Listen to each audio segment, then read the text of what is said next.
سید القونین والثقلین والفریقین من عرب ومن عجب ثم الرضا عن ابی بکر وعن عمر وعن علی وعن عثمان ذی الکرم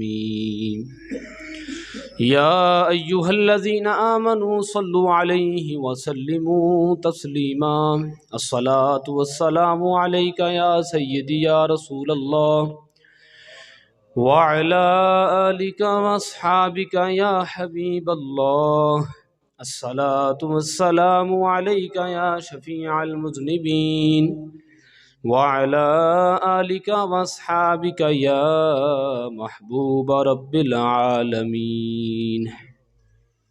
حمد و صلوات کے بعد نہایت ہی واجب الاحترام محترم محتشم معزز بزرگوں حضرات دیواکار، السلام علیکم ورحمۃ اللہ وبرکاتہ۔ پچھلا جمعۃ المبارک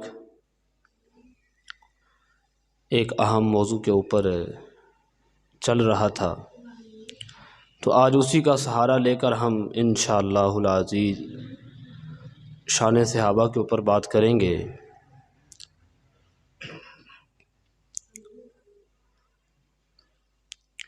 یقیناً صحابہ کی جو شان ہے اس کو بیان کرتے کرتے زندگیاں ختم ہو جاتی ہیں۔ یہ پچھلے جمعۃ المبارک کے موقع پر بھی بات کی تھی، تو آج آپ کے سامنے ایک دلیل کو سامنے رکھ کر پھر موضوع کو آگے چلاتا ہوں۔ آقا کریم صلی اللہ تعالی علیہ وآلہ وسلم آپ نے حضرت جبریل امین علیہ السلام سے پوچھا، آپ نے فرمایا اے جبرائیل میرے عمر کی شان کیا ہے؟ میں سارے صحابہ کی بات نہیں کرتا، صرف ایک صحابی کے بارے میں بتا دیتا ہوں، پھر آپ سمجھ جائیں گے کہ صحابہ کی شان کیا ہے۔ آقا کریم نے فرمایا اے جبرائیل یہ بتاؤ میرے عمر کی شان کیا ہے؟ تو حضرت جبریل امین علیہ السلام عرض کرنے لگے یا رسول اللہ صلی اللہ علیہ وسلم، اگر کوئی فرشتہ حضرت نوح علیہ السلام کی عمر لے کر حضرت عمر کی شان بیان کرے تو پھر بھی وہ شان مکمل نہیں ہوگی۔ یہ حضرت عمر کی شان ہے، ایک صحابی کی شان اتنی ہے کہ کوئی فرشتہ 950 سال عمر حضرت نوح علیہ السلام کی تھی، فرمایا اگر 950 سال حضرت نوح کی عمر لے کر کوئی بھی فرشتہ حضرت عمر کی شان بیان کرے، فرمایا وہ کبھی بھی اس کی زندگی ختم ہو سکتی ہے لیکن وہ حضرت عمر کی شان کو بیان نہیں کر سکتا۔ بات سمجھ آ رہی ہے؟ حضرت امام جلال الدین سیوطی علیہ الرحمہ آپ نے اس حدیث کو بھی لکھا، مشکوٰۃ المصابیح کے اندر موجود ہے۔ حضرت اما عائشہ صدیقہ رضی اللہ تعالی عنہا آپ نے آقا کریم صلی اللہ علیہ وآلہ وسلم کی بارگاہ میں عرض کی یا رسول اللہ صلی اللہ علیہ وسلم، جتنے آسمان کے تارے ہیں کیا اتنی بھی کسی کی نیکیاں ہیں؟ جننے آسمان دے تارے نے کیا اتنیاں بھی کسی دیاں نیکیاں ہیں؟ آقا کریم صلی اللہ علیہ وآلہ وسلم نے پتہ کیا فرمایا؟ اماں جان فرماتی ہیں میں نے سمجھا ہو سکتا ہے میرے والد کا نام لیں، حضرت ابو بکر کا۔ تو آقا کریم نے پتہ کیا ارشاد فرمایا؟ آپ نے فرمایا ہاں ہیں اتنی نیکیاں۔ عرض کی یا رسول اللہ کس کی؟ فرمایا حضرت عمر کی۔ کس کی؟ بولو، حضرت عمر کی نیکیاں ہیں جتنے آسمان کے تارے ہیں۔ تو حضرت عائشہ صدیقہ فرماتی ہیں کہ ہمیں خوشی ہوئی سن کر، تو آقا کریم نے جب چہرہ انور دیکھا، وہ آقا کیسا جو غلاموں سے بے خبر ہو، تو پھر آقا تو سب جانتے تھے نا کہ عائشہ کے دل میں کیا ہے۔ آپ نے فرمایا اے عائشہ کیا سوچ رہی ہے کہ میرے والد کا نام نہیں لیا؟ تو حضرت اما عائشہ صدیقہ رضی اللہ تعالیٰ عنہ آپ عرض کرنے لگی یا رسول اللہ جی ہاں، یہی سوچ رہی تھی کہ میرے والد حضرت ابو بکر کا نام کیوں نہیں لیا؟ تو نبی کریم صلی اللہ تعالیٰ علیہ وسلم نے پتہ کیا فرمایا؟ فرمایا میں نے کہا ہے آسمان کے تارے جتنے ہیں اتنی نیکیاں حضرت عمر کی ہیں، حضرت عمر تو خود ابو بکر کی نیکی ہے۔ اس لیے صحابہ فرماتے ہیں کہ ہمیں مدینے کی گلیوں میں چلتی پھرتی نیکی نظر آتی ہے، حضرت بلال حضرت ابو بکر کی نیکی چلتی پھرتی نظر آتی ہے۔ آیت کریمہ کا پس منظر یہی ہے۔ اب اس کی طرف آتے ہیں، آپ کے سامنے جو آیت کریمہ پیش کی ہے، وَمَا لِأَحَدٍ عِندَهُ مِن نِعْمَةٍ تُجْزَىٰ إِلَّا ابْتِغَاءَ وَجْهِ رَبِّهِ الْأَعْلَىٰ وَلَسَوْفَ يَرْضَىٰ، اس کا پس منظر کیا ہے؟ میں نے پچھلے جمعہ کے موقع پر بھی یہ بات کی ہے کہ صحابہ جو ہے نا، جو صحابہ ہیں یہ تاریخی نہیں ہے، یہ قرآنی ہستیاں ہیں، تو ان کا جو شان نزول ہے، جو ان کی شان ہے، وہ قرآن سے ہی بیان کرنی چاہیے، اور تاریخ بھی وہ بیان کرنی چاہیے جو قرآن حکیم کے ماتحت ہو۔ تو اسی لیے آپ کے سامنے قرآن کے ماتحت ہو کر صحابہ کی شان بیان کی جائے گی۔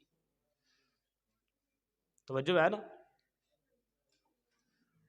تو اس کا پس منظر یہ ہے کہ حضرت ابو بکر صدیق رضی اللہ تعالی عنہ، یہ آیت کریمہ کا پس منظر آپ کے سامنے رکھنے لگا ہوں۔ احباب توجہ کے ساتھ بیٹھیں اور ذوق سے بیٹھیں، انشاءاللہ آپ کو لطف بھی آئے گا اور مزہ بھی آئے گا۔ کوشش کروں گا کہ سادے سے انداز میں آپ کو یہ بات سمجھاؤں۔ حضرت ابو بکر صدیق رضی اللہ تعالیٰ عنہ، آپ نے ارادہ فرمایا کہ میں حضرت بلال کو آزاد کرواؤں گا، تو آپ امیہ بن خلف کے پاس چلے گئے، تو جب مہنگے داموں میں خرید کر، واقعہ بڑا طویل ہے، صوفیاء کی نگاہ سے بیان کیا جائے تو وقت بڑا لگتا ہے، اس لیے مختصر بیان کروں گا تاکہ آپ کو بات سمجھ آ جائے۔ تو حضرت ابو بکر صدیق نے جب حضرت بلال کو مہنگے داموں میں خرید کر آزاد کیا نا، تو اس وقت جو منافقین تھے انہوں نے طرح طرح کی باتیں شروع کر دی۔ انہوں نے کہا، لگتا ہے ایک مجمع بیٹھا، مجلس بیٹھی، تو منافقین جب اکٹھے ہوئے تو ان میں سے ایک بولا، وہ کہنے لگا، جی لگتا ہے کہ جو بلال تھا یہ نظریں چرا کے گزرتا تھا تو ابو بکر نے اس کو آزاد کرا دیا۔ دوسرے نے کہا، جی کہ کوئی احسان ہے جس کا نیکی کا بدلہ چکایا جا رہا ہے، تو اس وجہ سے آزاد کرا دیا۔ تو جب منافقین نے طرح طرح کی باتیں شروع کر دی تو اس وقت خلاق عالم نے یہ برداشت نہیں فرمایا، اللہ نے قرآن حکیم کے اندر آیت کریمہ کو نازل فرما کر یہ بیان فرما دیا، فرمایا وَمَا لِأَحَدٍ عِندَهُ مِن نِعْمَةٍ تُجْزَىٰ إِلَّا ابْتِغَاءَ وَجْهِ رَبِّهِ الْأَعْلَىٰ وَلَسَوْفَ يَرْضَىٰ، فرمایا تم میں سے کوئی ایک بھی نہیں ہے جس نے ابو بکر کا کوئی احسان دینا ہو، فرمایا جو بھی کام کرتا ہے اللہ کی رضا کے لیے کرتا ہے۔ تو جس کی شان اللہ تعالیٰ قرآن حکیم کے اندر بیان فرمائے، تو اس سے پھر مطلب تو یہ نکلتا ہے نا کہ صدیق اکبر وہ ہیں، حضور کے صحابہ وہ ہیں جن کے خلاف اللہ تعالیٰ ایک جملہ بھی پسند نہیں فرماتا۔ پھر صحابہ کی شان تو یہ ہوئی نا۔ تو یہ پس منظر تھا۔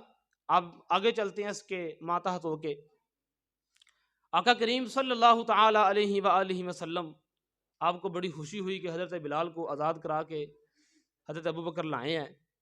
تو اس کا کچھ پس منظر یہ تھا کہ جب حضرت ابو بکر صدیق امیہ بن خلف کے پاس گئے تو آ کے آپ نے اسے یہ فرمایا کہ اسے آزاد کر دو۔ اس نے کہا، جی کیوں آزاد کر دوں؟ تو آپ نے فرمایا اس وجہ سے کہ یہ آقا کا نام لیتا ہے اور تم اسے مارتے ہو، تم جب پھر اسے مارتے ہو تو پھر یہ اور زیادہ نام لیتا ہے۔ تو آپ نے فرمایا اسے آزاد کر دو۔ تو اس نے کہا، جی میں 10 درہم لوں گا۔ آپ نے فرمایا ٹھیک ہو گیا۔ وہ 50 پہ گیا، 100 پہ گیا، حتیٰ کہ 10,000 درہم تک چلا گیا۔ جب یہاں تک چلا گیا پھر اس نے حد پار کر دی۔ اس نے کہا، جی 10 اوقیہ سونا لوں گا، جو آج کے حساب سے 32 تولے سونا بنتا ہے، تمہارا غلام نشتاق بھی لوں گا۔ آپ نے فرمایا ٹھیک ہو گیا، وہ بھی دے دوں گا۔ تو حضرت ابو بکر نے جب حضرت بلال کو آزاد کروا لیا نا، تو وہ بڑا مسکرا رہا تھا، بڑا لان تان کر رہا تھا کہ آج میں نے ابو بکر کو بڑا اچھا تاجر سمجھا، بڑا سمجھدار سمجھا، لیکن یہ تو تاجر اچھا نکلا ہی نہیں، اس نے تو بڑا کمی والا سودا کیا ہے۔ تو اس وقت حضرت جناب سیدنا صدیق اکبر رضی اللہ تعالیٰ عنہ، آپ نے پتہ کیا فرمایا؟ آپ نے فرمایا، او بدبختہ ہنستا کیوں ہے؟ تجھے نہیں پتا کہ جو تجھے اس میں خامیاں لگتی تھی اسی اچھائیوں کے پیسے دے کے میں نے آزاد کرایا اس کو۔ فرمایا جو تجھے خامیاں لگتی تھی نا کہ یہ آقا کا نام لیتا ہے اور یہ بڑا کم گھاٹے کا سودا کیا اس نے، اگر تو مانگتا تو میں تجھے 1 درہم کا بھی دے دیتا، لیکن تو نے اتنا مہنگا خرید کے آزاد کیا ہے، میں تو تجھے بڑا سیاںا تاجر سمجھتا تھا، لیکن تو سیاںا نکلا ہی نہیں۔ تو وہاں پہ حضرت ابو بکر صدیق نے پتہ کیا جواب ارشاد فرمایا؟ آپ نے فرمایا او بدبختہ، جو تجھے اس میں خامیاں نظر آتی ہیں وہی تو اچھائیاں مجھے ملی ہیں تو میں نے اسے آزاد کرایا نا۔ اور پھر یہی نہیں، جب آقا کریم کی بارگاہ میں لے کر گئے حضرت بلال حبشی رضی اللہ تعالی عنہ کو، تو آقا کریم کی آنکھوں میں آنسو آ گئے۔ آپ نے فرمایا اے ابو بکر، میرا بھی حصہ ڈال لیتے، مجھے بھی شامل کر لیتے، میرے پیسے بھی شامل کر لیتے حضرت بلال کو آزاد کرانے میں، مجھے بھی پارٹنر بنا لیتے۔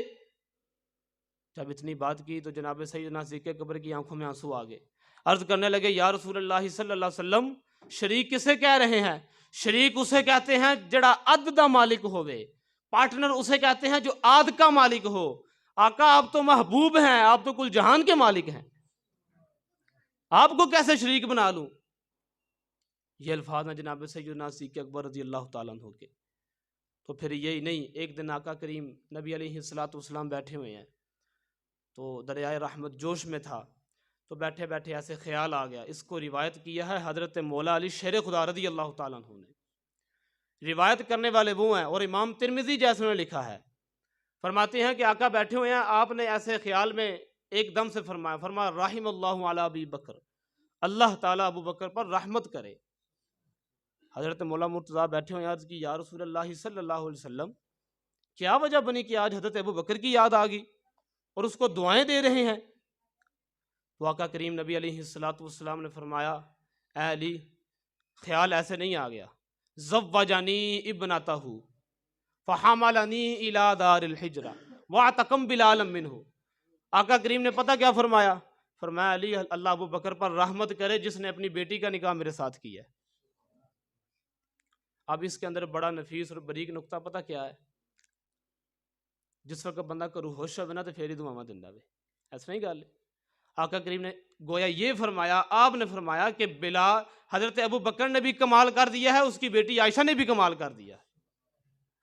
اور پھر آقا کریم نے دوسرے نمبر پر دعا دی رحم اللہ علی ابی بکر واعتقم بلالا منہ، فرمایا اللہ تعالیٰ ابو بکر پر رحمت کرے جس نے بلال کو خرید کر آزاد کر دیا۔ تیسرے نمبر پر آقا کریم نبی علیہ السلام نے پتہ کیا فرمایا؟ آپ نے فرمایا فحملنی الی دار الحجرہ، اللہ ابو بکر پر رحمت کرے جو مجھے کندھوں پہ اٹھا کے لے گیا۔ یہ تو آقا اعزاز بخش دیں جس کو چاہیں، جس کو چاہیں کندھوں پہ بٹھا لیں، جس کے چاہیں کندھوں پہ بیٹھ جائیں، یہ جو اعزاز کی بات ہے نا ساری، تو آقا کریم نبی علیہ السلام کو کندھوں پہ اٹھایا جناب سیدنا صدیق اکبر رضی اللہ تعالیٰ عنہ۔ آج تو وہاں پر سیڑھیاں بن گئی ہے، اس وقت چڑھائی تھی، بڑا مشکل کام تھا۔ تو مفتی احمد یار خان نامی گجراتی نے کمال کر دیا، فرماتے ہیں 13 میل حضرت ابو بکر صدیق آقا کو کندھوں پہ بٹھا کے غار میں لے کر گئے۔ اور پھر اس کا صلہ کیا ملا کہ جب غار میں لے کر گئے تو اندر بیٹھ کر بھی پہرا دیا، باہر کبوتری آ گئی، اس نے انڈے دے دیے تاکہ جو ڈھونڈنے والے ہیں ان کو یہ لگے کہ یہاں پر تو کوئی آئے نہیں، کیونکہ کبوتری انڈے وہاں پہ دیتی ہے جہاں پہ پرندہ انڈے وہاں پہ دیتا ہے جہاں پہ کسی کا گزر نہ ہو۔ تو جب کبوتری نے باہر انڈے دیے تو اس نے باہر پہرا دیا، گویا حضرت جناب صدیق اکبر نے اندر پہرا دیا، آقا کو اپنی گود میں سلایا۔ تو پھر پتہ یہ چلا کہ جس نے اندر پہرا دیا ہے وہ آج بھی مزار کے اندر ہے، جس نے باہر پہرا دیا ہے اس کبوتری کی نسل آج بھی مدینہ شریف میں ہے۔ جو گئے ہیں وہ تو بہتر جانتے ہیں، ان کو تو پتہ بھی ہے۔ اور پھر صوفیاء نے یہاں پہ بڑا کمال کا نقطہ کہا ہے، فرمایا کہ جب صدیق اکبر غار کے پاس گئے نا تو آپ نے کہا کہ آقا آپ تھک چکے ہوں گے، اٹھا کے بھی خود لائے، فرمایا آقا آپ تھک چکے ہوں گے، آقا کو باہر بٹھایا، غار کے اندر کے غار کو صاف کیا۔ تو صوفیاء فرماتے ہیں یہ غار صاف کرنے کے اندر بھی بڑی حکمتیں ہیں۔ وہ کیا حکمتیں ہیں؟ فرمایا کہ اگر تم چاہتے ہو کہ تمہارے دل کے اندر آقا کی محبت آ جائے، پہلے جناب صدیق کو اپنے دل کے اندر داخل کرو تاکہ تمہارے دل کا سارا گند صاف کریں، پھر آقا کی محبت بھی آ جائے گی۔ محبت کے لیے صحابی کا دل میں ہونا بھی ضروری ہے، اہل بیت کا ہونا بھی ضروری ہے۔ تو یہ صوفیاء نے نقطے بیان فرما دیے ہیں اور انہوں نے بتا دیا ہے۔ تو بات کر رہا تھا کہ کندھوں پہ اٹھانے کی، اور اس کے اوپر بہت سارے بزرگان دین اس بات کو لکھا ہے، فرمایا کہ جس زمین پر آقا نبی کریم صلی اللہ علیہ وآلہ وسلم کا جسم اقدس لگا ہوا ہے، آپ کی قبر انور شریف کے ساتھ وہ حصہ جس کے ساتھ آقا کا جسم مبارک ہے، فرماتے ہیں کہ وہ حصہ پوری روئے زمین سے، آسمان سے، ساری کی ساری زمین سے افضل و اکمل ہے۔ تو پھر بتائیں جس حصے کو آقا کریم کہ صحابی ابو بکر صدیق نے کندھوں پہ اٹھا کے غار پہ لے کر گئے، اس کندھوں کا عالم پھر کیا ہوگا؟ کیا وہ افضل نہیں ہو سکتے؟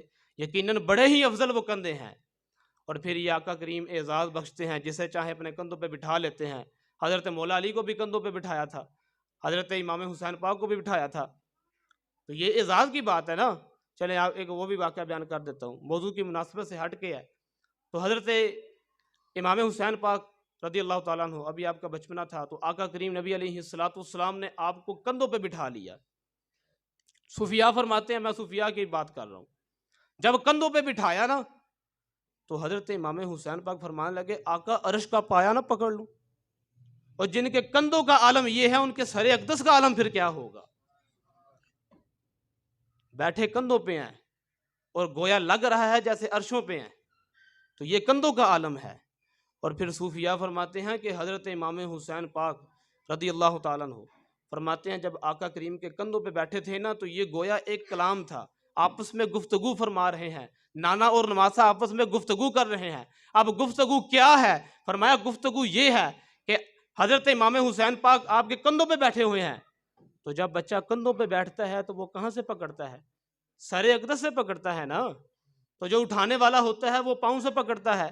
فرمایا کہ یہ آپس میں نانے اور نواسے کی گفتگو ہے، اور گفتگو کے اندر یہ بات چل رہی ہے کہ اے آقا بڑی عزتوں سے نوازا، اٹھایا کندھوں پہ بٹھایا، اے آقا بڑا پیار دیا، بڑی محبت دی، میں آپ کی پگڑی کی لاج رکھوں گا۔ حضرت امام حسین پاک آپ کی پگڑی کو پکڑ کے اس بات کی طرف اشارہ کر رہے ہیں، اور صوفیاء نے اگلی بات بھی بیان فرما دی۔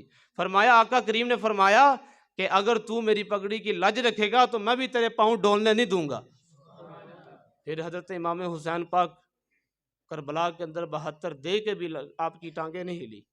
آپ نے اتنا سا بھی مظاہرہ نہیں کیا کہ میں کسی کے ساتھ مطالبہ کر لوں یا کسی کے ساتھ مشاجرات کر لوں یا کسی کے ساتھ صلح کلیت کر لوں، نہیں، یہ آقا کریم کی نسبت ہے اور آپ کے خون کا یہ فیض ہے جو قیامت تک کے لیے آل رسول کے اندر دکھتا ہے۔ تو یقیناً حضور نبی علیہ السلام کے صحابہ بھی بڑے باکمال تھے اور آپ کی اہل بیت بھی بڑی باکمال تھی۔ تو آقا کریم نے ان کی تربیت اس طرح کچھ فرما دی کہ قیامت تک کے لیے اگر صوفیاء کی نگاہ سے پڑھا جائے تو آپ کو بڑا کچھ ملے گا، صرف بندہ عمل کرنے والا ہو تو یقیناً بڑا کچھ ملے گا۔ تو اللہ تعالیٰ کی بارگاہ میں دعا ہے کہ اللہ تعالیٰ ہم سب کو عمل کی توفیق عطا فرمائے۔ جن حضرات نے سنتیں پڑھنی ہیں وہ سنتیں پڑھ لیں۔